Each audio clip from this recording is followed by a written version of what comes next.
Hello and welcome to Two-Way Talk Basketball Podcast, talking about everything basketball from both perspectives. With dual Olympian and NBL champion Mark Worthington and dual Olympian and two times NBL MVP Chris Anstey, hosted by sports presenters Candy Hertz and Nathan Stremple. Let's get into it.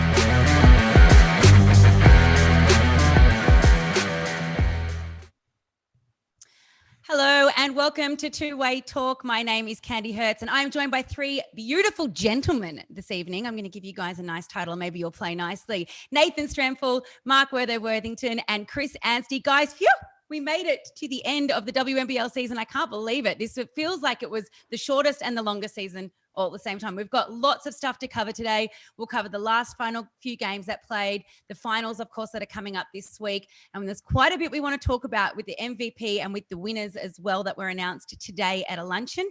And we'll be discussing our Opals predictions coming up. But before we get into anything today, someone in our team owes someone else a slab. Let's go and remember what happened last episode. But I don't think the Lynx game is as easy as what they probably first thought after what the Lynx has done last weekend. And as the number one ticket holder for the Perth Lynx once again, no, I'm kidding. Nathan, Nathan ready to pounce. It's just jumping between teams. All right, I'll tell you what, we haven't done this on this show. Let's have a bet. He's wearing more WNBL jerseys than he wore NBL jerseys. He's just jumping around as he goes. No, he hasn't. There aren't that many WNBL teams. I'll bet you a slab of your favourite beer that Canberra beat Perth by at least 10. It'll be 10? easy. 10. Yeah, that's all right. You don't sound confident all of a sudden. No. Done. So, who owes who? That might have been the easiest bet I've ever had in basketball. I think the most is 27 points. I'm just wondering who our special guests are tonight. You said three beautiful gentlemen, so I'm just wondering who the second and third is. Oh, of course, Nath. Take all the glory. First off, well done, Chris. And I'll enjoy a slab with you very, very soon. And secondly, had I known Perth was going to just not show up to play for this last weekend, I never would have taken this bet. I haven't been on Perth all year, and now I try to show a little bit of faith in what they're doing, and they give me that. Donuts. That's all right. I don't mind giving Chris a slab of beer. He deserves it. What beer are you choosing? What beer are you choosing, Chris? Well, I'm going to have to go with a Bells Beach something. So let's go to Bells Beach Brewery, Endless Summer Weather. Well, you said my favourite beer, so that's not my favourite beer. I'll give you my favourite beer. What are you going to do, Budweiser? You tight ass. No, I'll give you. I know you'll do like a good Carlton draft too, but we'll sort this out off air. All right, we'll do that. All right, but we will hold you to account that it is owed. This slab of beer is actually owed. Oh, that was never in doubt. There was always going to be a slab given to whoever. There's no holding out. Well, there were lots of texts going on in our little group chat this week. I couldn't work out who thought they were winning what. So at some point, everyone thought they were winning themselves a slab. Chris thought he was going to get 4 slabs. He was betting on 4 games, and there was only one game we had a bet on. He's like, "I want another slab. I won them all. We had a great week betting on the WNBL. It was fantastic. It was a great final round. I can't believe it was actually the final round. It feels like, again, it just started. But there were a couple of games we're going to review, just 2 of them specifically. And it just so happens that these are the teams that actually did end up making it into the Final Four. So let's get started into it. So there was lots of nervous energy coming into this game. Both teams a possibility to finish the season in that number 2 spot. That's Townsville and Melbourne. And it looked like the writing was on the wall. The opening quarter, all coming up Melbourne. After they missed their first 8 field goals, it took the Fire nearly 5 minutes to put some points on the scoreboard. But that writing was not actually correct, because in the second term, the Fire's offense finally clicked in, so too did their zone defense, and they also handed the poor scoring baton to Melbourne, and they took the lead 40-33 at halftime. They kept that composure into the second half, and although Melbourne tried to back it up the final few minutes, Townsville and the crowd behind them took home the win 70-64, and made their way into the finals for the first time in 3 years. Lauren Nicholson, such an important piece of the puzzle at both ends of the floor, finished up with 23 points and 6 rebounds. Zatina Okuso showed us why she took the title for Sixth Woman of the Year, scoring 16 points and 7 rebounds off the bench. Ezi Megbagor had a great night for the Boomers with a double-double, 20 points and 10 rebounds. And big Kayla George impressed us with 18 points and 17 rebounds. What a machine. Clearly, it wasn't enough to get them over the line. So, guys, was this a disappointing finish for the Boomers? Is there any chance they're going to make it into the grand final? And how impressed are you with Townsville, who were able to get it done this season? Chris, what do you think? Well, I think like a lot of people are saying that, and we were like many people at the start of the season where we assumed this would be a race in 3. And I think what Townsville have done is they've shown us, and we knew Adelaide were a long way off at the minute they came back from their break, but Townsville absolutely put themselves in the top echelon of this league, and they beat the Boomers early on in the season. So they knew coming into this game that any win, should the Flyers beat Canberra, would put them into the top 2. So, yeah, I think it was an incredibly important win for Townsville. It gives them a second chance. They get to take a swing at the Flyers for a shot in the grand final. And if they don't come up in that game, they'll get another shot at possibly the Boomers again. And they've proven that they can beat them 2 times. So you mentioned Lauren Nicholson. She's been massive in their biggest games this season. Shyla Heal continues to play with a maturity that exceeds her age. That was one of Zatina's, if not best, but certainly most important performances of the season. So for me, that game was a lot more about Townsville than it was the Boomers. I like that you said that we said it was a race in 3 from the start of the season. Rewind the tape. Like I said, all season, the Fire are good to go. Great, like a renowned history for great home support. So they now go into the finals. They play, my neck's a bit stiff to wobble, were they? Maybe we'll save that for later when we see who won Coach of the Year.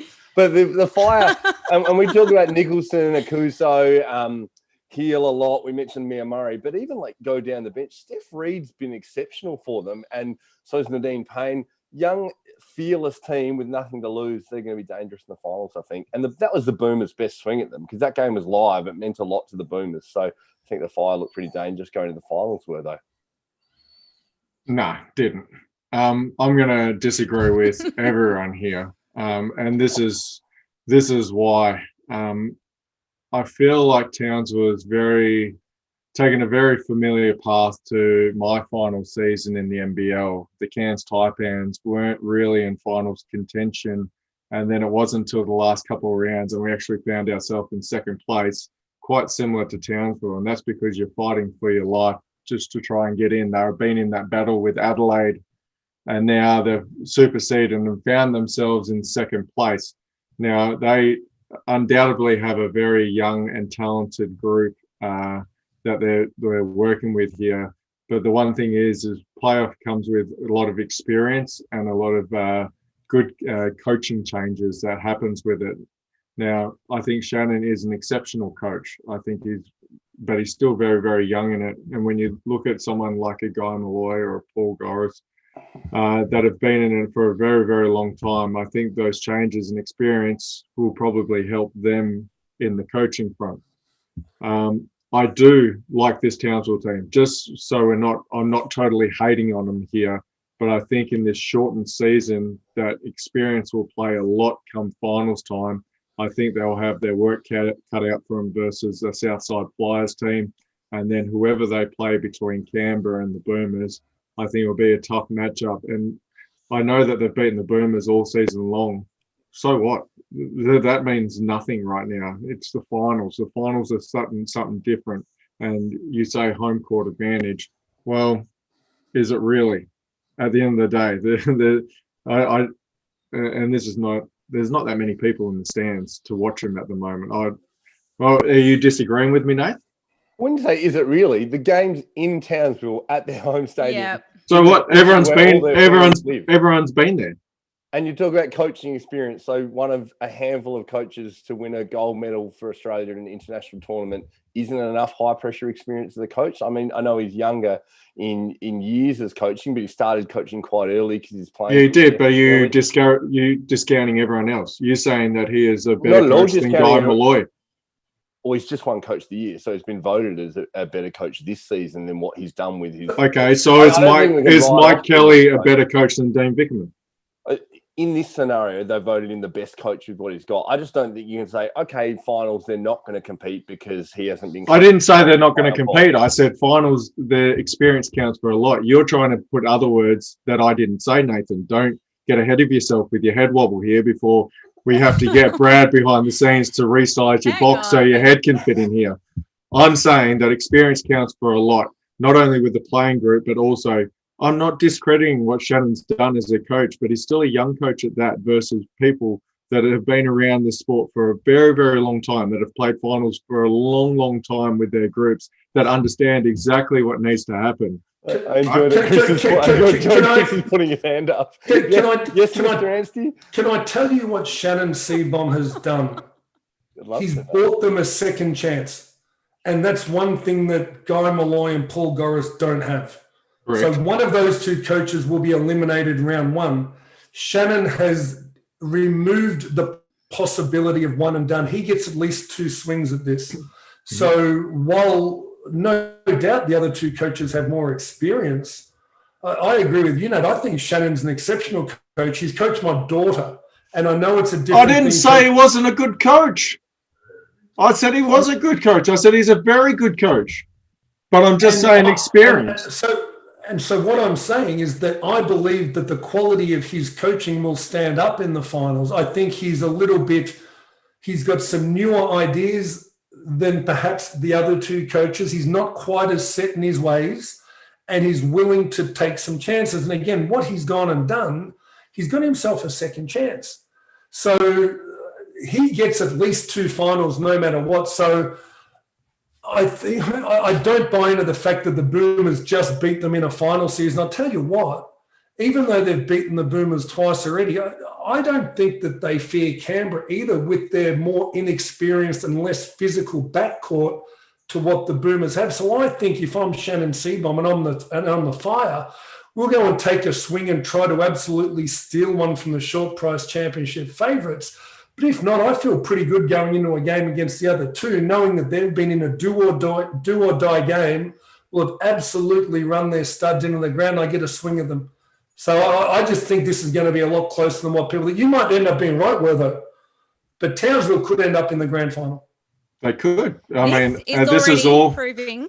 This is what we do. We talk and make predictions. Of course, either you or I are going to be right because we're opposite of what it is. That's not rocket science. What we're saying is you believe something, I believe something. I'm sleep deprived and tired as all hell right now, so I'm going to be argumentative all episode. Go ahead. All right, so this is already a spicy episode. Episode 9 will go down in our own history books. I will give everyone context. Wertho is over in WA. He did get up at 2 a.m. his time this morning. He's tired, so we're going to forgive him. But Wertho, stop being so spicy this episode. Let's move on to the next two teams that we have left in our top 4. It was the penultimate game this season, grand final rematch, Caps v the Flyers. And what feels like deja vu from last year, the Opals captain, Jenna O'Hea, has done an MCL knee injury. And while she still plays a really important role supporting her team from the bench, it'd be really disappointing for her and her team not to have her play. This left room for Amy Clydesdale and Steph Lissard to get the call up to the starting 5 lineup. The Flyers came out immediately showing that they had something to prove with an 0-8 run, with Beck Cole beating her chest with back-to-back threes in the opening 2 minutes. She set the 3 tone for the night, with the Flyers ultimately scoring 18 of their 29 three-point attempts. The Caps managed to turn things around, and it looked like we had a game on our hands. The halftime scores were pretty close, with 49-45 to the Flyers. But the Flyers' shooting was on point all night, with the Caps not taking the lead at any point. The Flyers at one time in front by actually 19 points. They also played a real team game, with Beck Cole ending the night 23 and 8 assists. Leilani Mitchell, 14 points and 9 assists, and Liz Cambage with 18 points and 12 rebounds. Interesting to note as well that the Caps ended with 22 free throws and the Flyers only 4. Now, even without Jenna and with the slow start from Liz, by the way, she got 4 fouls. The Flyers reminded the league of how dominant the depth of their roster is, beating the Caps by a huge 19 points, 101 to 82. It would have been an even sweeter victory because they pushed the reigning champs down to 3rd position. Now, there's mixed reports today about whether or not Jen is going to be coming back, but regardless, is there anyone in this league who you think is going to be able to stop the Flyers? And what do we think about the Caps' effort last night as well? Ants, do you kick us off?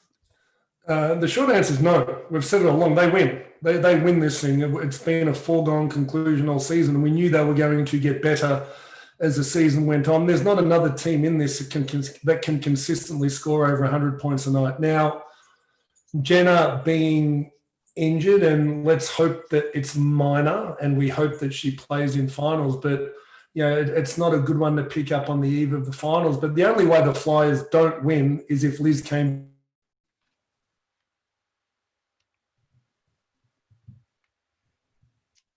Think we may have lost Chris's audio. Were there any thoughts on that one? Well, let me just jump in on what Chris said about Jenna. Like, they're saying maybe an MCL. So any sort of a decent MCL, and of course they're going to say we're hopeful to get her for the finals, but any sort of a decent MCL, she's not good to go in the finals. And we're worried about anything further. And let's hope her ACL's all fine. Like, that's the one possible chink in their armor. Jenna's the steadying force there, the captain, the veteran leader of the team. She's more vocal, although they've got Mitchell as well, but Jenna's more vocal the way she brings that group together. So is that possibly the area where there's a chink in the Flyers' armor? I don't think so, because I would argue that probably Liz Cambage is the best player, and it doesn't matter who's missing from that team, they still win at the end of the day. And so we saw that Jenna was missing, and even though Liz still had modest numbers by her standards, she allows so many other people to be able to get into a groove. Beck Cole, Sarah, the list goes on. Other people get wide open shots because she's such a dominant force down low that they attract so much. Like, the defense just turns ahead. They go double, triple teamer off the block, and who gets open? Everyone else. And Liz has done a pretty good job of being able to make the extra pass when it's there for other people. And it might not be her assist, it might be the hockey assist that leads to another assist with someone being even more wide open. And so I don't think at this point that there's anyone in this league that can stop Liz, and she is the best player in this league. Let's not get anything twisted about that. She is the best player in this league, and at the moment, I hope for Jenna's sake that she's okay and she's able to play. But if not, life goes on. Unfortunately, that's the life of a coach. You have to keep on moving, and next person steps up. And the Flyers have got a very deep roster, so they'll be fine. A deep roster, but it's the weakness at the area said. If anywhere they're vulnerable, it's at the 4 spot there. So Jenna pinch hits a bit of that 4, so that we saw a little action replay of the last time the Caps played them, where they attacked Liz, got Liz in foul trouble, and they were able to get the W last time the Caps played. This time the Flyers were able to adapt, but without Jenna, they're really getting even thinner there at the big. So if they do have Liz going out, it's Sarah Blitzars, it's Rach Jarry pinch hitting, it's Beck Pizzi playing more minutes than she. But it's funny that you say that the bigs, they've been playing guards all year. It's one person in and 4 people out. That's essentially what their offense is built around. Defensively, we've already talked about it. They can probably go into a bit more of a zone and just play Liz and let her change shots. She might not block shots, but she's able to change shots with the way that she makes people shoot a little bit higher over her hand. So, I mean, we've said it all year that the weakness is the backup big strength of the Flyers. But when you have a big that is that dominant and is able to do and has been, let's face it, she's been a lot better with her fouls after we had early criticism of her. She's been much better, and if she's got 4 she fouls, had 4 this game. So what? She didn't foul out. She didn't play the minutes either, though. She only played about 18 minutes of the game. And they still won by 19. And so there is nothing to it at the end of the day. If she doesn't foul out, the Flyers are fine. If she fouls out in the last minute, it doesn't matter by that stage. But Liz is is the the best tactic then? Like, is should the be. tactic to just get her to foul out? it's easier said than done. But Oh yeah. yeah, I mean, I think every team should go after Liz to try and get her in trouble. But what we've seen in the second half of the season is she's been better at trying to protect herself early. She's obviously listening to what Chris has said, and probably what her coach has been saying as well, and being able to wall up a little bit more, get away with it, letting, like, if I was coaching Liz, I'd just say, Liz, put your hands up, and if they make one or two over you, that's great. But I bet you they miss probably 5 or 6 over the top of you as well. You don't need to swipe down. You don't need to do anything besides let them just throw it over your hand. And if they make it, you just run down the other end, post up strong, and go get 2 points straight back on them. She actually they did a package in the broadcast with kind of getting to know her a little bit more. And she announced that she was going to retire this year. Her plan was to go to Tokyo and then be done. But now she's thinking, oh, maybe I'll just keep playing. Is that a surprise to anyone? Does everyone think that was what she, did anyone know that she was thinking of doing that? Chris? I don't think it's a surprise. We all know Liz doesn't love basketball. You know, she's been very successful at it. She's almost been forced into it by her own admission. I don't think it's something that if she stopped playing tomorrow, she would necessarily miss. She's got other things going on in her life. But as it sits right now, that is still her platform. That is still in life what she is best at, and it's how she can make her most positive impact. So I'd love to see her continue to play longer. I'd love to see her help others along and impact their journey positively as well. And hopefully she's around for a little bit longer yet. I'd love to see her continue to play on, but if she doesn't, I mean, what more does she need to do as a player? Like, she needs to get a dunk. That's what she needs to do. She's dunked at the Olympics. Like, what? No, she's dunked in the WNBA game. Round. I mean, yeah. I think at the end of the day, a lot of people there's more pressure and expectations on her than the general public would probably know on a day-to-day basis of being Liz. She's definitely a cult figure. She's known. Not only here but around the world, and maybe that's taken its toll on her after many years of doing that. And you know what? Just that in itself, Wertho, is exactly what she would feel. Is that everybody's so concerned with what it looks like? Did she dunk it? Did she block the shot? How did she react? Just let her play solid basketball, and don't worry about what it looks like. She needs to win championships. She hasn't done that in the WNBA yet. She hasn't won her Olympic gold medal yet. I know she's won a WNBL championship, but let her be a solid, fundamentally sound player without any pressure that anybody else has, because no one else is worrying about dunking it. No one else is worrying about how many block shots they get, but just let her be fundamental. I mean, let's put it. Yeah, I know. Yeah, but you know that was just for the Lifeline round. They were just going to be donating some money if she did a dunk, and I feel like they were up 19 last night. Maybe that was a moment. I hear what you guys are saying. She has pressure on her. I can only imagine with the amount of media that follows her and everyone's comments and everything. But I don't know. With that one, it's kind of like if the opportunity exists. Yeah, maybe that's a nice thing to do. Think about even our show early on. Her performance dominated majority of our talk with their games, regardless if the team won or lost. We end up talking about Liz every time.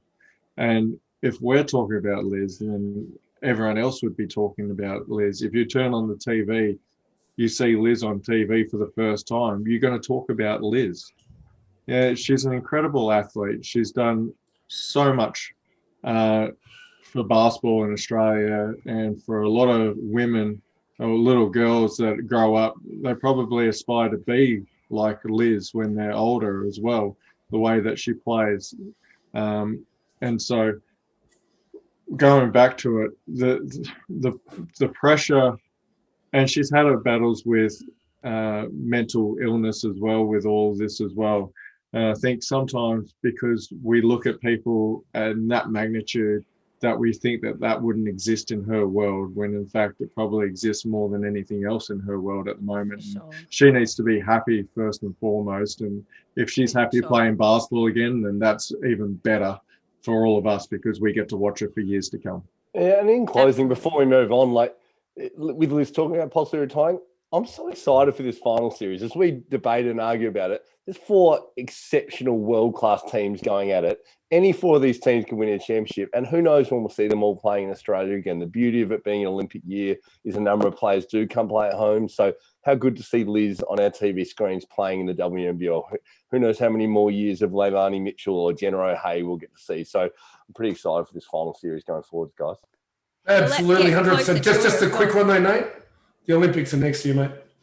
An Olympic year. This is the season before the Olympics, but thank you for correcting me. The season being over We by are a spicy bunch today. Oh my goodness. Moving on, guys. So I'm going to quickly pop up on the screen, but anyone who's just listening to us, we'll just quickly let you know. But there was a couple of other games, of course, this round, a few interesting wins, a few interesting losses. Really, at the end of the day, who cares? Because we've now got our final ladder. Let's move straight to what our final 4 looks like. And this really did literally come down to the very final game. There was a chance that any of our teams in the last 2 rounds could have ended up in those top spots, but this is where we landed. So, of course, we've got the Flyers on top. Next up, Townsville, then the Caps, 4th spot, Melbourne Boomers. That's not what we predicted, guys. Thoughts on the final ladder? Well, we predicted the final 4, and I think we were pretty set on that from really, really early in the season. We didn't think Townsville would finish second.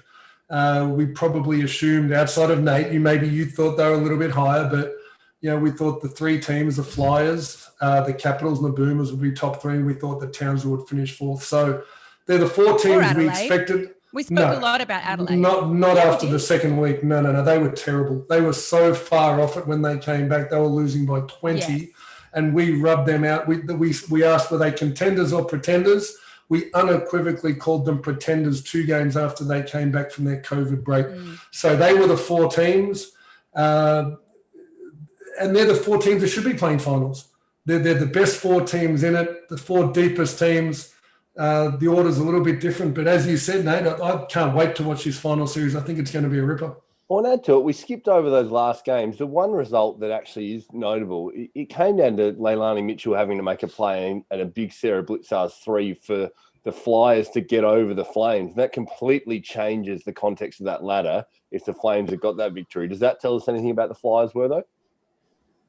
I mean, this is the thing when you're the best team in the competition. You're going to get everyone's best night in and night out, and you can't afford to have something.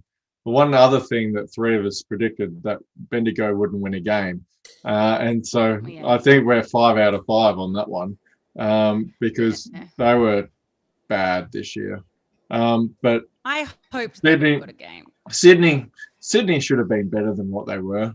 I mean, their team wasn't that bad put together, but they lost their way probably that midway through the season.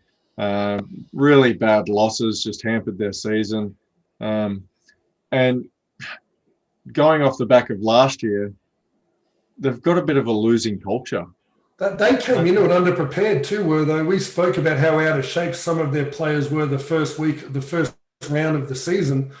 They didn't win their first game. Somebody will correct me if I'm wrong here. They lost 2 or 3 to start the season before they even got going and looked like they were in game shape. And so that's some of their starting group we're talking about. So they came in unprepared, and it hurt them. I mean, the Flames are building something new, partnering with the Kings, though. So hopefully it's a building in a positive direction for Sydney. But sorry, I'm going to go spicy again, but the Kings can't help them. So no Kings players can play for them. Well, I mean, but a city building a culture and 2 teams uniting and working together as a back office. It's exciting they're building something. All 4 of those teams that missed would love to be there in the finals. But for mine, we predicted the 4 that make it. They have made it, and it's exciting to watch them going forwards. This is what the finals look like. It's an interesting season this year. We've got, of course, first playing second, third playing fourth, and then a chance for a second round in the preliminary. So in our semifinals, we've got the Flyers first taking on the Fire, and then we've got the Caps taking on the Boomers. It's going to be an interesting start. Wednesday night, 2 games back-to-back. We've then got the prelim finals on the Friday and then grand final on the Sundays. By the end of this week, we're done with this season. First thoughts, guys, on that first game with the Flyers versus Fire. Fire haven't won against the Flyers this season. Yeah, and I don't see them winning against them this season at all. I think Southside are the far dominant team here, and if I mean, how do you guard this? You can't, unfortunately, and I think Townsville might be able to save their players and come up against whoever they play against between the Capitals and the Boomers. But I mean, it sounds like I'm just canning Townsville all episode, but they're coming up against an almighty team and the best player, not even the competition, but maybe even the world. I'll go a little bit further. I agree with you, Werther. I don't think they get within 20 points of the Flyers. And even taking Liz out, players 5 through 8 and 9 on that Flyers roster, I think, win the battle against the Fire. But what I think we'll see from Townsville, I think they'll be up the floor defensively all game, trying to keep it out of Liz's hands, or at least not letting Liz touch it until much later in the shot clock. They'll try to be disruptive. They're going to shoot the ball from the perimeter a lot. I agree, they're not going to get close. I don't think they're going to rest their players, because all they'd be doing is trying to get back to play the Flyers again. But they'll junk it up a little bit. They'll throw some different looks, and I think they're going to take their best swing. But, to your point, though, if they do fall down, towards three-quarter time and it's an unwinnable game, which we probably expect it to be, that's when you might see them rest a little. Maybe then the more interesting matchup could be then Caps and Boomers. Is that going to be a closer game, do we think, guys? What do you think, Word, though? It's going to be red hot. Yeah, no, this is the game that we're interested in. And obviously you've got the championship DNA of the Capitals. You've got the Boomers team that have shown glimpses of how good they can be as well. This one, for me, I'm personally going the Boomers because I'm not going to jump off that bandwagon just yet. I think they've got the bigs to be able to. No, I've only done it with one team. Sorry, tonight's not a night to push you. Never mind. They've got the bigs to actually match the Capitals and be able to go there. And then if you're going into the guards, I think they've got the edge in the guards department, which we said could be the downfall of the Capitals from day one with all the experience that they lost. I understand that Matty Rocci's had a fantastic season. But I still really like Tess Madgen, Matty Garrick, that whole crew to come through in the finals and be able to step it up another level and get it over the young Capitals guards. For everything you said, I agree with. Sorry, Nate. I think we saw a little bit of a dress rehearsal of this game a couple of weeks ago, a week and a little bit ago. Boomers were too strong. They overran them. They outplayed them just by a little bit in most positions, and I think they'll do it again. Yeah, well, I just going to echo that. How fun to watch the chess match between two really good, really experienced coaches. And like you said, that the experience comes through in finals. I just wonder if that's the edge, the experience of the international experience of a Tess Madgen and Matty Garrick going against young guards that have been exceptional this season, but that might be where the Boomers have the edge. Hold on. Now you're going to play the experience card in this game. But when I bring up experience earlier on, you're like, oh, no. Hang on here. I didn't say experience doesn't count. I just counted and said Shannon's got a fair bit of experience too. It's not like the guy's a rookie coach. No, he's not. Whereas Jade Melbourne, he's a rookie player. Matty Rocci's, still quite young. So compared to Tess Madgen and compared to Matty Garrick, they are inexperienced. When it comes to conversation, we can all put our opinions forward and we don't know who's right and who's wrong. Where we do know facts actually exist are in the stats. We've been looking at them throughout the season. We've got the final stats and where everything landed. Let's pop them up and have a chat through those first. Points, rebounds, and assists. Liz ended up where we thought she would. Lauren Nicholson had an absolutely outstanding season and led that Fire team into second place. Steph Talbot was consistent in most statistical areas. And, we've mentioned Annalie Maley. She goes to the boards harder than anyone in this league. I'll let you or Nate pick up. But I think most players ended up where we thought they might. Yeah, I think the standout is Tess Madgen as we go. Where's her best spot? Is it handling the ball and playing the point? We know she's a great scorer, but Tess second in the league in assists is a compliment to how she's rounded out her game. I agree with you. I think I said it a couple of weeks ago of how important of a player that she is, not only in the Boomers but potentially for the Opals as well, moving forward. But besides that, I mean, we knew Liz was going to be on top of the points. Annalie Maley had a fantastic season on the boards this year, and Leilani just casually goes about her business as well, and she probably flies underneath the radar, but she's a world-class guard herself that's been doing it for many years. Well, and off the back of those numbers, we go into the awards are announced. They had a function today, being Monday, up in Townsville. Now, all the awards voted on by coaches, and so the MVP award voted on by opposing coaches and an umpire each game. So 3-2-1 each game, maximum 9 votes, and all of the other awards voted on by coaches and captains of each team. So we see the first 3 there. Shyla Hill winning Youth Player of the Year, leading rebounder. They're obviously not voted; they're just numbers. So we've mentioned Annalie and Liz. But Shyla coming through, we knew she was talented. I think a few of us predicted Shyla at the start of the season. We talked about Izzy as well. Maddie Rocci was right up there, but Shyla is having an exceptional season. We're going to talk about the Opals soon. On those votes for that Youth Player of the Year, it was Shyla with 25 votes, Izzy with 24, Maddie Rocci with 22. So 3 stars of the future and bright young sparks in terms of Opals coming through. Well, I'm actually surprised that Shyla didn't win by more. I think she's had the more dominant season compared to both those players. I think she's been a standout.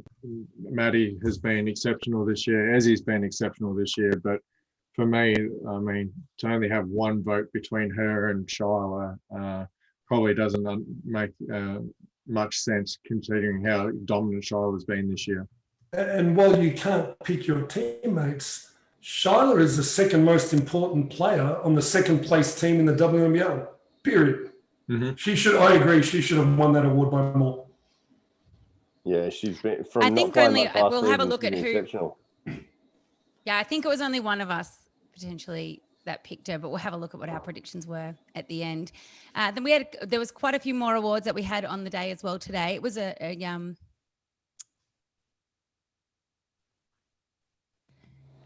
we had 6th Woman of the Year. Of course, congratulations to Zatina. She did an exceptional job, and she was so great in that game on Sunday as well. She really showed us why she won that award. Nate, do you want to take us through the rest of them? Yeah, so all of these voted on by the players and coaches as well. So Shannon Seabohm, Coach of the Year, 28 votes, Guy Malloy, 20, and Ryan Petrick coming in 3rd from Perth Lynx with 16. As I scroll through to find the others. Defensive Player of the Year, Robin Marr. Defensive Player, Steph Talbot. Intriguing here. I'll be interested in your thoughts, guys. Steph Talbot, 16 votes. Katie Ebsery, 13 votes. And Lauren Nicholson, 12. Rounding out the top 3 there. And for the 6th Woman of the Year, great to see Zatina come back healthy after her knee injury. Zatina, 19 votes. Kelsey Griffin with 17. And then equal 3rd was Funda Nakasoglu from the Flames. And Steph Reid from the Fire with 13 votes. There is so much to unpack in those 4 awards. Let's start with Zatina. She may not have been Townsville's best player off the bench. Wortho, I know you're big on this. You think that Steph Reid might have been, and arguably Steph Reid was really, really important coming off that bench. And I thought Zatina had some really, really average games early on in the season, and she worked her way into it. The fact that if Kelsey Griffin's eligible for the award, she should have swept it. She's a much better player than Zatina, so if she's eligible, she should just win it. I mean, we've got to be a lot clearer, and this is probably my bugbear with when you hand over voting rights to people who are emotionally invested in the games, who have existing relationships with current players and players on other teams, and you're asking them to vote at a time when their season's on and they've got much more important things to do. The NBA has it right here. They ask media people who follow every single game, not just the game that you're involved in, to vote. So we see every single game. I'm not sure how quickly you want to get through these awards, but for me... Keep going, big fella. The MVP award was a race in two. Well, before you move on to the MVP, I didn't give you the votes on that. I thought we'd go there, so we can jump into that if you like. First, in terms of Kelsey Griffin's eligibility, you had to come off the bench in more than 50% of games to get that. For the MVP, she should have just won it. Yeah, for the MVP, voted on by each coach, gave 3-2-1 at the end of the game, and then a referee 3-2-1. So maximum of 9 votes per player. Steph Talbot winning it with 73 votes. Liz Cambage second, 67. Lauren Nicholson third with 65, who had an exceptional season. Fourth, Ezzy McBegor, 56, and Maddie Rochian fifth with 52. The MVP was a race in two, and Steph Talbot wasn't one of the two. It was Ezzy McBegor and Lauren Nicholson. Period. Ezzy McBegor or Liz Cambage? Sorry, did I say Ezzy? Wow. Let me do this again in case you cut it up. It was a race in two. Liz Cambage and Lauren Nicholson. Steph Talbot, you can't win MVP and finish second or third last. You're not that valuable to your team. You finished out of the finals. Lauren Nicholson, can she get a little bit more credit? We've spoken about Liz Cambage. Liz is the best player in the league. If the MVP award is the best player, Liz wins it. But for most valuable for their team, we've mentioned how great a year Shyla Heel had as a 19-year-old guard. Lauren Nicholson is the best player, a veteran presence. If Lauren Nicholson does not play this year, the Townsville Fire do not make playoffs. They don't make the finals. Lauren Nicholson should have been the MVP if it was voted on by description as the most valuable player to achieving their team's success. That word success is important. If the award is reflective of the best player in the league, it goes to Liz under no description. And Steph Talbot's a wonderful player and her statistics were great. She didn't win that award this year. She shouldn't have. Wortho, go.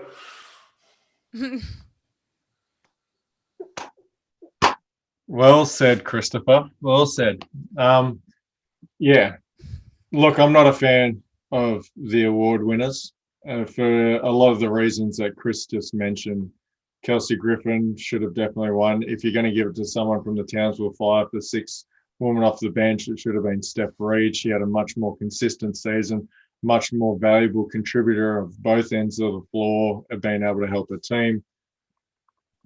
And the MVP, and Chris got it on that last point. You can't win it if your team finishes third last. It doesn't matter. You could have 40 points a game. You shouldn't win it because she wasn't that valuable at the end of the day because she didn't get wins. And we don't play basketball for individual accolades or points or anything like that.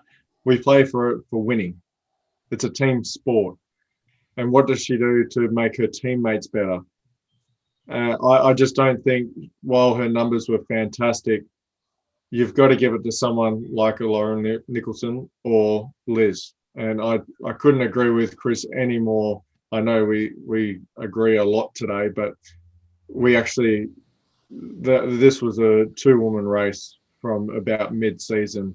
Yeah, go ahead, Nathan. Well, I was going to say, what you guys are saying, though, you're talking about an award. If in a bubble, in isolation, we said, who's the most valuable player? Hey, Chris, who do you give it to? Wertho, who do you give it to? That's not what the award is. Like, the structure is that people vote, just like you see in the Brownlow medal in the AFL. It's, Gary Ablett won a Brownlow medal at the Suns when they hardly won a game. Like, it's the same system. Steph Talbot's had an exceptional year in a team that was supposed to have Alana Smith. No argument from me. I think Lauren Nicholson's been outstanding, so's Liz. But we're not asking who was the MVP. It's just been awarded on games voted on the merit. Voted on by the coaches immediately after the game. And I've sat in this chair before. So you're questioning the system. You're not questioning. No, both. Yes, I am. Because I'm questioning the system because Steph shouldn't have won it. And don't mistake this for me. I think Steph should have come third. She had an outstanding year. And this is more about Lauren and Liz being hard done by than it is Steph winning it. But when I sat in that head coach's chair and somebody handed me a piece of paper and all I had was a whiteboard marker and asked me to vote and hand in my MVP votes when I hadn't even spoken to my team and before I left the gym, and I had to go over the box score as a head coach, I'm not in the position to do it until after I've seen film, until I've taken emotion out of my decision and not just pick the player who I thought, that'll do just to get that piece of paper out of my face. The other thing I'll add to my comments earlier is that the thing that Lauren Nicholson did at times this season and the thing that Liz Cambridge did at times this season that Steph Talbot did not do was put their respective teams on their backs and say, come with me, I'll get you a win. Steph Talbot did not do that. So it's one thing, as Wertho mentioned, to bring your teammates along and to help them become better, but there's got to be times, and there are times when Adelaide were in tough games and Steph went missing and her numbers were in quieter periods of the game when the game was done. She needed to put that Adelaide team on her back like Lauren Nicholson did, like Liz Cambridge did, and prove that you are the most valuable player for the league. But for me, I just think Lauren Nicholson is really, really hard done by. And I think Liz Cambridge is the best player in the league. That's fair. I'm not going to argue with that. I think Lauren Nicholson was exceptional. I would say that I think the games Adelaide did win, you could argue Steph did put on their back. And if you took Steph out of that, that Adelaide team, maybe, they're fighting. Okay. If you want to go with that logic, though, you take Lauren out of Townsville, how many wins does Townsville get that's this what Chris said. He said you take Lauren out. And if you take Liz out of the Flyers, how many wins do the Flyers get this year? The Flyers might still be around the mark. They're pretty deep. Hey, the one award you haven't commented on, gentlemen, is Coach of the Year.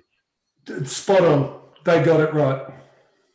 I think we've mentioned Shannon already, and he's pretty inexperienced, though, But I think before you reel him in, one way or another, a Coach of the Year award is often voted on by evaluating where you think a team will end up when the season starts and compare that to where they do at the end. And if that's the case, Shannon wins. I think of those top four teams on paper, he's taken a team that's not quite at the level of experience or talent as the other three finalists and finished second. So I think that's the absolute correct decision that Shannon Seabomb's a Coach of the Year this year. Were they? I agree. He was the best coach this year with the squad that he had and the expectations and Nice. But just go over, can you go over the voting system again of who got first, second and third in the coaches awards, please? Shannon, Guy, and then Ryan Petrick. How? How's it voted? Yeah, how's that voted? Give me a moment. Is it, outside of Shannon, do they just put names into a hat and draw them out? Each club head coach and team captain casts a vote for first, second, and third place selections. Each first place vote is worth 3, second place worth 2, third place worth 1. So going back to Chris's comment, it's a popularity contest with all of this, right? I mean, players shouldn't get a vote in Coach of the Year. Players shouldn't get a vote in player awards. It has to be broader than that. I mean, you're about to say, Wertho, media that cover every game, former players that cover every game, former coaches who have coached in the league. Just go through the awards go through the names that some of the awards are named after. Susie Batkovich, Robin Marr, Tom Marr's watching most games, Michelle Timms, Lauren Jackson, all of the media outlets. We can go on. Not current players. Come on. Fair enough. Well, let's see how we went, because we made some predictions at the start, and I feel like Nathan is going to have a grand old wobble now, and to use your terms, Wertho, because it's a little hard to see on our screens with each other because it is quite small, but Nathan is the only one who picked 2 things correctly. Everyone else got maybe 1 or maybe none. Go back to Nathan. the tape. I said after round 1 that Steph Talbot Too was gonna late. win We did the MVP predictions as at the well. start. You can't do a prediction when we're in season. Well, no, It's exactly what I said after the first game is the reason why I mentioned Kelsey and Mariana is the way the system is. Like knowing that voting system is the reason why LeBron James hasn't won more NBA MVPs. He's the best player in the league every year.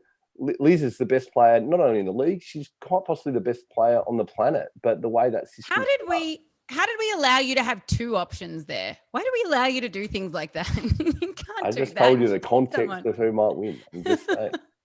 Okay. Yeah. So well done, Nathan. Big ticks to you. Maybe Werther will get you a slab of beer as well. Well, if the Boomers end up winning, then I'm equal with Nathan. True. This is true. So let's just let's just hold up for a second here. All right. Okay. I could also be last in all this. No, I'm last. Well, could be. Guys, the other thing that was announced today was the WNBL first and second team as well. Let's have a look who made those teams. I know there's a few thoughts that everyone would like to share based on those 2 teams. Let's get them up on our screen and talk about them now or in a second. I can tell you who made it though. I can tell you that in the first team, we've got Steph Talbot, Cambridge, George, Ebzery, and Nicholson. And in the second team, we've got Shyla, Sarah Blitzers, Tess Madgen, Maddie Rochi, and Ezzy. That's our first and second team. Let's start with first. So again, voted on by coaches and captains, not necessarily by position. We've put some positions next to their name here. We know Tess Madgen's not a small forward, but it was just purely by player votes. So do they do the 3 out, 2 in system? No, none of that at all, just pure votes. So WNBL first team, Liz Cambage, 28 votes, Lauren Nicholson, 26, Steph Talbot, 24, Katie Ebzery, 21, and Kayla George, 17. And then that second team just flows on from those votes. Well, to say, how many votes did Steph Talbot get and how many votes did Liz get? So different, this is not game by game MVP voting. This is coaches and captains allocating their votes. So Liz, 28, Steph, 24, Lauren Nicholson, 26. So Liz and Lauren were more valuable across the season than what Steph was. Again, in a different. That's what I'm saying. You're fighting the system in a different system at the end of the season with that foresight of seeing the season go by. The coaches and captains, that's the votes they allocate. I think that's the point, Nate. Is we're fighting the system because the system's wrong and it's provided the wrong winner. And even in this one, I think there are 4 in that first 5 team that absolutely deserve to be there. But again, because it's voted on by captains and players, if Katie Ebzery was a first-year player who had the exact same year she did and finished second last on the ladder, she would have made third team. So you look at some of the players in that second team. Tess Madgen should have been in that first team just to pick 1. Shyla Hill should have been in that first team to pick 2 ahead of Katie Ebzery. They've looked at numbers. They've looked at historical relationships. Katie Ebzery is a fantastic player. But again, to lead your team to second last place and to consistently get beaten by 20 plus points does not put you in the All-Star 5. So again, voted on by players. So those votes just counted through. So Kayla George had 17 votes in the first team. Second team, Ezzy Magbegor, 16 votes. Sarah Blitzard, 16. Tess Madgen, 15. Shyla Hill, 12. And Maddie Rochi, 12. Regardless of whether they deserve to be in a better team, Shyla Hill and Maddie Rochi making all WNBL second team. How nice is it? And Ezzy, for that matter, these young studs of the future. How exciting is that to see them have these breakout seasons? Absolutely, it is. Sorry, Werther, that's an absolute highlight that the youth that this country is producing. And for some of us who've been around junior girls basketball at state and national level for a number of years have seen how talented these girls are. To see them carry that form forward into a senior women's national league is just really, really pleasing. I'm wrapped for all 3 of them. There are more coming in below them, but what they've done is that they've absolutely highlighted a pathway to becoming a successful professional athlete.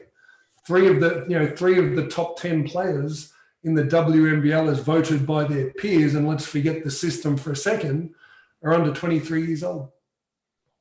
And we'll get, and all of that feeds into what our Opals team is going to look like. Just before we jump into Opals, we talked about how talented that Southside Flyers team is. Out of that team, we saw Liz obviously making that first team, and then it's Sarah Blitzars with the 7th most votes in the league to make that second team voted on by coaches and captains. So more votes going to Sarah than, for example, Jenna O'Hay or Leilani Mitchell. What do you make of that? Or Rebecca Cole. Yeah. Rebecca Cole, the list could go on. The list could go on. And I think Sarah had some really valuable games where she sort of was almost the glue to the Flyers in those games. But like we've already said, I think Beck Cole's pretty unlucky, if I'm totally honest, not to be there. If we're not going with the 3 out 2 in system, she had a really, really good season. But I mean, the one thing when it comes to award winners, there's always people that you go, really? And there's always people you're like, oh, like they missed out. I can't see why they missed out. But I think that's just part of the system and the way it goes. And no matter, I don't think any awards has ever got it right from top to bottom ever. So we've always got stuff to talk about. Well, intriguingly, as we look forwards towards the finals of those finals teams, 1 Caps player, 2 Fire, 2 Flyers, and 3 Boomers in those first 2 all WNBL teams. It'll be intriguing to see how those players live up to that and those teams going forwards to the finals. The other thing that we're going to cover off on our two-way topics for today, which I know you guys have been hanging to do all season, are some Opals predictions. It's going to be an interesting year next year. And as Nathan said, it was meant to be this year. This is meant to be our Olympic year. Of course, it's now next year.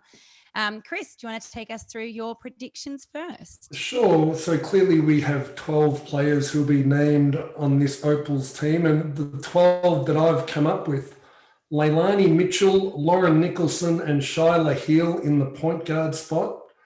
Beck Allen and Tess Madgen in the 2. Steph Talbot, Jenna O'Hay in the 3.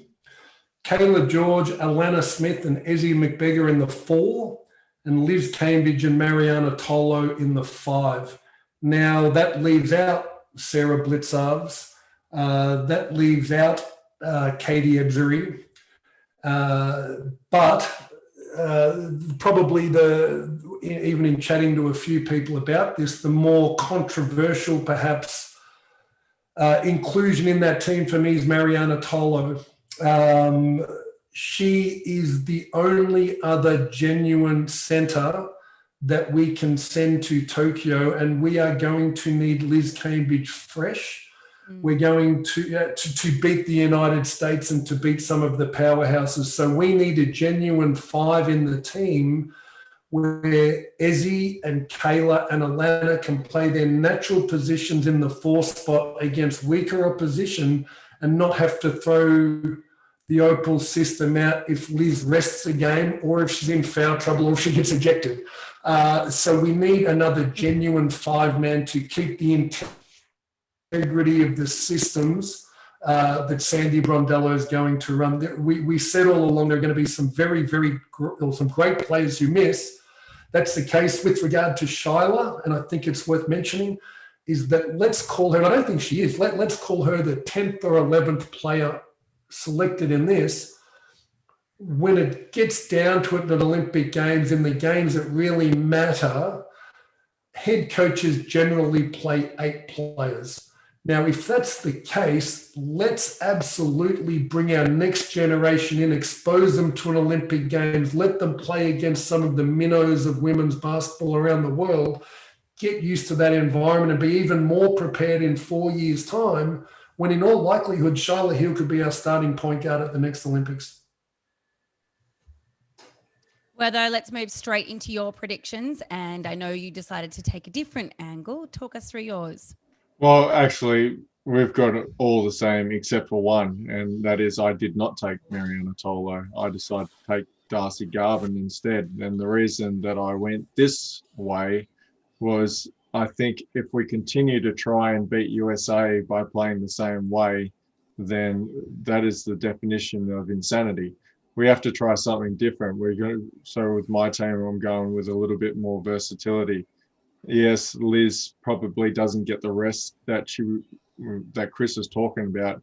However, we now become a little bit more versatile. We've seen Darcy in the Opals uniform before and plays a very similar role to what Nick Kay did with the Boomers, and just comes in. She doesn't need the ball in her hands, but is able to knock down a shot when open and cause a little bit of havoc on the defensive end. And so for that reason alone, that's why I've gone with her instead of Tolo. Chris talked about structure and keeping the integrity. I think we need to become more versatile and go up and down versus teams instead of trying to beat them like for like, because if we do that versus Team USA, we just won't win. Nice. You don't think you get that with the Lena and Ezzy? I mean, keep in mind, if we're playing the USA, Liz is playing 38 minutes a game. Correct. So the versatility is negligent. I think we get everything we get with Darcy Garvin and Alana Smith and rolled into Ezzy. I just like the fact that I'm putting Ezzy more as the backup 5, because what we saw with her with the Seattle Storm is her ability to run the floor. And even if she's the one that probably gets the minutes reduced, but when she comes onto the court, she is just flat out running to try and get those other opposition bigs on their heels. And I think that works in the Opals' favour than having someone like Tolo who will go down and play some of it. And full credit to Liz. Liz, when she decides to run the lane, actually gets down the floor really nicely for someone that as tall as what Liz is. And I think having someone like Ezzy that just be that gazelle and go straight down the middle of the floor, I think we can pick up cheap points. And then bring in someone like Garvin. Now, once again, you already said it, you're only got an 8-person rotation come that back end, but having someone that just adds that little bit more depth and the versatility stakes, I think becomes more valuable for the Opals. Nathan, let's hear your predictions so that you can, in I don't know how long time, do your own grand. Well, Sandy Brondello's out and Shannon Seabomb's the new coach to start off with. Well, let's preface this by saying Sandy's got a super tough job, and there's a lot riding on this because this. Hang on, have you hedged your bets again looking at this screen? Have you picked 14 players? Yes. Let me Two. Okay, just boo and don't let me talk. I'm happy to pick a team, but I want to throw some stuff out to talk. So fast, looking forward here, this might be the last chance to play in Olympic Games with Liz Cambage. She said she might retire if Tokyo was this year. She says she's now reinvigorated with basketball. Is she still looking to go in? It'll be 3.5 years before another Olympics when she's. Hang on, you've picked 16 people here. So we've established this. 16, not 12, not even 14. 16. Can something Werther a lullaby? So what I'm saying is, in the context of this being the last shot at winning a gold medal with Liz Cambage, a once in a multi-generation player, this is a really significant team to select. So you have a choice between Sam Whitcomb and Leilani Mitchell. Leigh Mitchell will be pushing, she might actually be turning 36 before these Olympics start. So I pose the question that maybe this is a time to take some extra shooting and Sam Whitcomb comes to the games. Now, some of those extra players there, you're talking about Darcy Garvin, the role she could play. Where's Abby Bishop and where's Alice Kunik in this squad? Abby Bishop is a more experienced, more advanced version of what you're describing the role Darcy Garvin could play with, though. So why isn't Abby Bishop, who's played at the Olympics before and been great, she's won WNBL MVPs, why is she not even in the squad, let alone... Can you actually answer now? And I had to ask a bit about this week as well, and what I hear, and I'll ask it publicly, is it because there was a little bit of fuss about her bringing her child into an international tournament and she's offside with BA? If that's the case, then that's horrible. If there's a different reason, then I'd love to hear it, because she should, at the very least, be in the squad. Well, that's the thing. Like, why is she not in the squad? And I have no idea what it's about. I remember when those stories happened a long time ago, but I don't know what it is now. But she's pushing him in that team. She's Nice. enough. Nice. You will get no disagreement from me that Abby Bishop, if she was in the squad, that I would pick her over Darcy Garvin, 100%. And But Alice, we, well, two of us went with the squad that was given Right. to us. okay. And So what we I just wanted to raise and then the point about on top where- of that, you add Alice, and Alice is a good friend of ours, but is Alice not a definite lock to go for the 3x3? Yeah. That doesn't mean she can't make this team. Beck Cole's in the Same with squad Beck. as well. No, so when no, you're looking yeah. at a tournament and extra shooters are so important, which is the same reason I say maybe this is the time to take Sammy Whitcomb. She went to the World Cup. Lay wasn't available. She's played with the group before.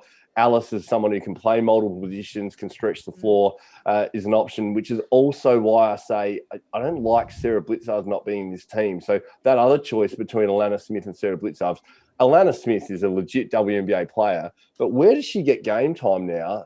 Because she's been injured all this WNBL season. What league does she play in between now and the Olympics to come back from injury? What league does Sarah play in? Well, Sarah's just played a WNBL season. It doesn't matter. We're talking the next 6 months. So are we, Alana, this is the question I ask you, and you guys have been to a couple of them, like, are we selecting someone and okay with them going to an Olympic Games, having not played a professional game for 12 months? Well, nobody's going to have played a professional game in 6 months.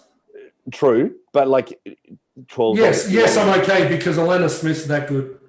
Yeah, and for me. Yeah, and to go, Nate, just to pick up on your point with Sammy, I would always say that you need to take 3 point guards to an international event because now, especially, and we've all picked Shyla, who is inexperienced. We've got Lauren there. I think experience in that point guard position to make the right choices, to speak up at team meetings, to be the rock that the team needs. We didn't even mention Leilani not making first or second WNBL team. Regardless of her age, I won a championship with Darren McDonald at 42 years old. She makes great decisions. She led the league in assists. She knows how to play with stars. So I think you need to take 3 point guards. And now the other point we haven't mentioned yet is we can only take one naturalized player. So for me, it's much more important to get that point guard position right because I think we have the perimeter shooting covered. Beck Allen, Leilani herself, Jenna O'Hay, Kayla in the forward. We've got it in every position anyway. And Sammy Whitcomb, for however great a shooter she is, isn't a point guard. So that's the only thing for me, Nate. But she's an absolute superstar. And I definitely am not saying you take Sammy as a point guard. First of all, it's a travesty that Leilani Mitchell's mother is an Indigenous Australian, yet she has to play as an exemption player. It's, to me, that's still ridiculous, and I've never heard a good explanation why. But Sammy goes at 2, and I just pose the question, like, is it the time? Tess Madgen's been great this WNBA season. Do you give her the keys and Tess, Lauren, and Shy play the point guard? But at the same time, I hear you at Leilani's age. The Opals don't win a bronze medal in London if Christy Harrow is not there towards the end of her career. So that point guard experience, I just pose the question and think. Okay. Before you go, whether I'll be really quick, you posed a question, so I'll answer it. Tess is not a point guard at international level. She's not quick or explosive enough. And although she was second in the WNBL in assists, that's her absolute strength, is to be a scorer off the ball, but to make great choices without the responsibility of running a team for entire. Yeah, she can do it for minutes, but not as effectively internationally as she does domestically. I think you need 3 genuine point guards. Sorry, Wertho. And the other thing that I think that we haven't spoken about is Beck Allen is a fantastic player. Oh, So if we take Sam Whitcomb, shit. she's playing behind Beck Allen. Why can't they play at the 2 and 3 together? Because I think you've got Opal's captain there and Jenna O'Hay in the 3 spot. Well, that's the other question I ask, and by put a star next to Jenna, we really hope her knee's okay. Of But course. if there's some ACL involvement or a significant MCL, that can be a 6-month injury. I love when Dr. Strample comes. Who's the next captain of the Opals? He's a physio. He knows this stuff. He's a physio. Well, look, I am a physio, and that's what I'm saying. Like, Who's the next captain? The next captain's Rebecca Allen. Rebecca Allen, Kayla George. Maybe. I would take the player with the international experience who you know is always going to be one of your best players internationally. And again, this Jenna's 34 by the time these Olympics come around. So this squad, this team to select, it's this real turning point and potentially the last time we get Liz. Let's hope Liz is still going around in 3.5 years. But who Sandy selects and the opportunity they've got to go and take that gold medal is pretty exciting. Surprised you didn't put Nat Burton in your team as well. 17 players. Just throwing some stuff out for discussion, sir. Sorry, Wertho. Let's move past this Opal squad. Well done, guys. Great predictions in there. Let's have a quick little chat about our final play tonight. We're only going to just touch on this with the NBL. I have to be honest, guys, we still have absolutely no progress in the conversation of what's happening past the 5th round. Still don't know who's playing where and what time, or is there a hub? Isn't there a hub? What's happening? No progress from last week. So they're still committophobes. But we do have one final thing to talk about, and that is Jock. Congratulations to him making his way into the Melbourne United team. Everyone's saying it is the biggest signing of the off-season. Chris, would you agree with that? It's the highest priced, and it's incredibly important. And, you know, we had a bit of a chat earlier on that it's a wonderful thing to bring a stretch 4-5 back from Europe who's a current boomer to the Melbourne team and expect to win championships. And, you know, it takes a special player to do that. Who was the last person to do it, Chris? Let's think back to about 2005. Can't remember. But well, what I will say is that... You did say championships plural, so Dave Anderson 2018 doesn't count. Championships. Okay. So, no, look, it's going to be really interesting the way that this team is made up. Chris Golding in any given season is a team, if not league MVP candidate. Scotty Hobson, same. Jock Landale, same. There's only one ball to go around, and it's going to be really interesting and challenging for Dean Vickerman to get everybody on the same page. And I like the balance that Melbourne United had a lot better when they had Josh Boone than when they had Sean Long, because Josh Boone was a finisher around the rim and didn't need it in the post to go and make post moves. He finished lobs, he offensive rebounded. You know, Sean Long, on the other hand, every time he got the ball in the post, yo-yoed and dribbled and played one-on-one, and it took away from other players. I'm not suggesting Jock's going to do that at all. He's an incredible talent. He's going to be a key part when we get to Tokyo. But it's funny to say, but sometimes you can almost have too much talent.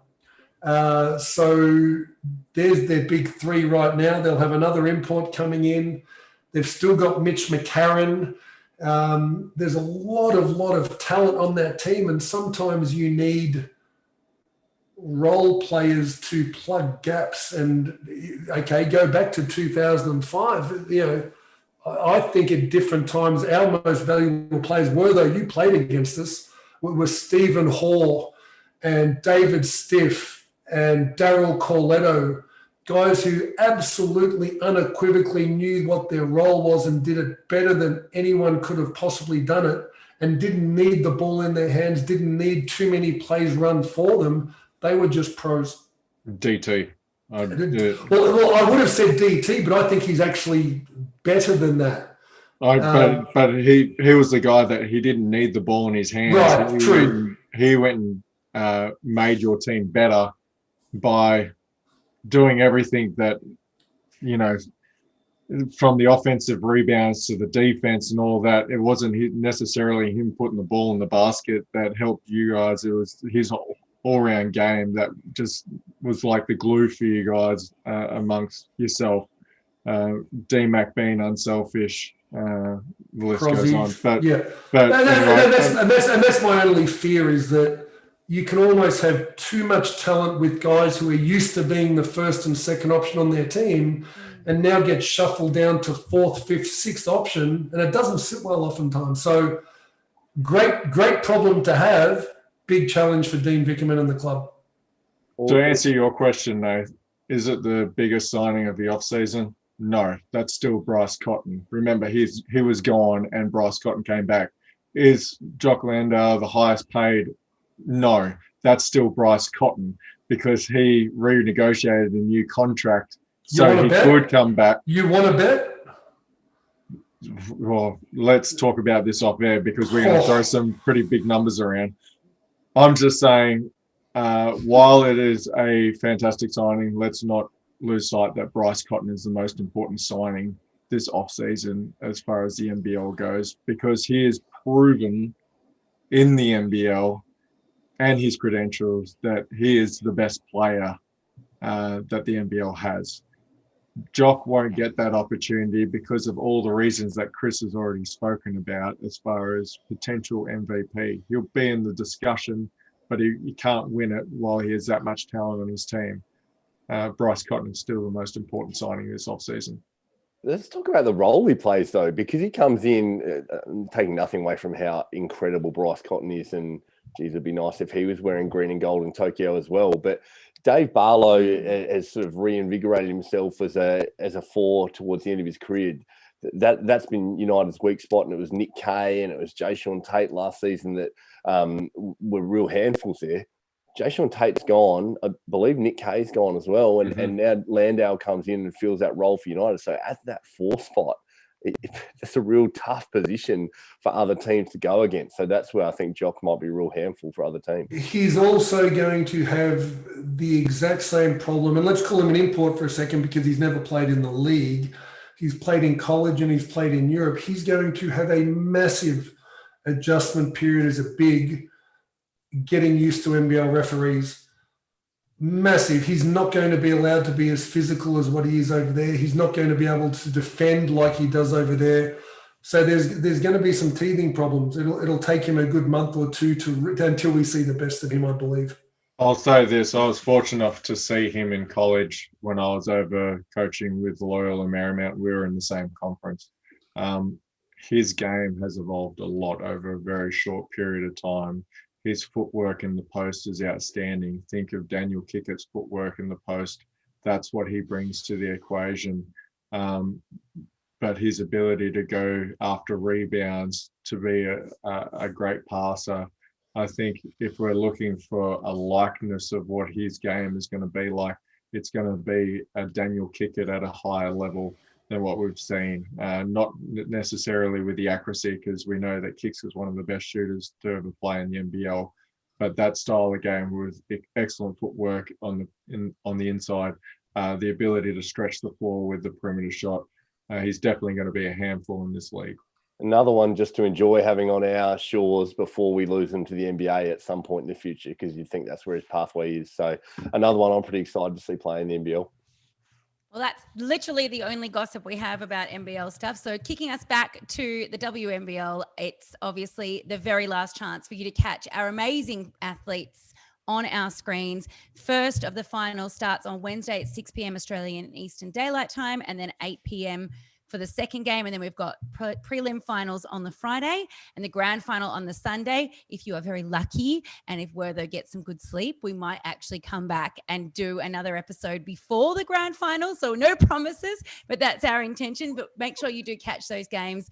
Cannot believe that this season is just about to wrap up. We are Two Way Talk. We'd love you to engage with us on all our social media platforms, on Twitter, on Twitch, on YouTube, on Instagram, on Facebook. Of course, you can also listen to us on Apple Podcasts and on Spotify as well. We may even, for our super fans, have a little bit of a giveaway in our next episode as well. Look out on our social media platforms for that. And guys, I think we need to, like Nathan said, sing a lullaby to send Werther off to sleep and get out of here for the night, because we have been here way too long. Thank you so much for everyone who's joined us, and we hope you have a great week. Enjoy the very end of the WNBL. It's been an incredible season. Hopefully, if you're lucky, we might catch you again just before the grand final. Have a great night. We'll speak to you later. Bye.